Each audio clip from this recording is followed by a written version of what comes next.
गाथा सुनाता हूँ उस वीर की, शत्रु जिसके बाणों से कर रहते थे। केवल कृष्ण की ना बात करो, स्वयं शिव उसे सराहते थे। करुणा से भरा हृदय था जिसका, न तनिक भी मन में स्वार्थ था। तीनों लोक में प्रशंसा पाने वाला, मेरे माधव का वो पार्थ था। रावण इंद्र थे पराजित जिनसे, 3 करोड़ निवात कवचों पर अकेला ही वो भारी था। अरे शिव को अपने धनुष से खींचने वाला, वो मेरा गांडीवधारी था, वो मेरा गांडीवधारी था। योद्धा तो थे श्रेष्ठ बहुत, पर मैं क्यों अर्जुन अर्जुन गाता हूँ। महाभारत के उस महासमर से 14वें दिन का वृतांत सुनाता हूँ। अभिमन्यु की निर्मम हत्या से अर्जुन की भीषण हुंकार हुई। सूर्यास्त कल का नहीं देखेगा जयद्रथ, गांडीव की भयंकर टंकार हुई।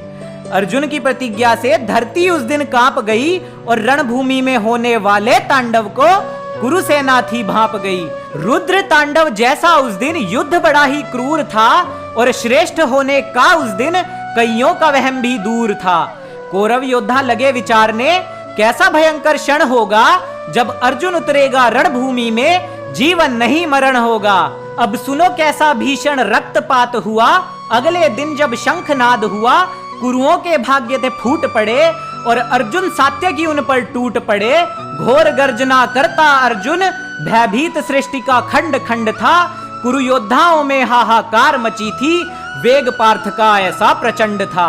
धर्मराज की रक्षा हेतु सात्यकी को पड़ा वापस जाना था। पार्थ के उस रौद्र रूप से मुश्किल जयद्रथ का बच पाना था। सभी व्यूह ध्वस्त होते जाते थे, पंच तत्व भी जयगान अर्जुन का गाते थे। चक्र सप्त सूची व्यूह भी असफल से हो जाते हैं, जब क्रुद्ध होकर नर नारायण युद्ध भूमि में आते हैं। जब 2 प्रहर के युद्ध के कारण अश्व नहीं चल पाए थे, तब सब्यसाची युद्ध को करने उतर धरा पर आए थे। रथ विहीन पार्थ देखकर हर महारथी उससे लड़ने आया था। बिना रथ के भी उस दिन कोई न पार्थ को जीत पाया था। सभी एक साथ मिलकर भी ना धनंजय को जीत पाए थे। यूं ही नहीं शांति सभा में परशुराम ने जयगान अर्जुन के गाए थे। अरे रथ विहीन होकर भी पार्थ सभी महारथियों पर भारी था। अरे गौर से सुन लो कथा ये बंधु, कैसा मेरा गांडीवधारी था, कैसा मेरा गांडीवधारी था। अब आगे का वृतांत सुनाता हूं। जब दुर्योधन पार्थ समक्ष आया था, गुरु द्रोण ने रक्षा हेतु ब्रह्म कवच पहनाया था। फिर अब अर्जुन अपने अग्रज से बोले, व्यर्थ में ही आज प्राण अपने गवाओगे। ये द्यूत नहीं है समरांगण है, मेरे हाथों मारे जाओगे। ब्रह्म कवच जैसे संकट को जिष्णु ने फिर टाला था।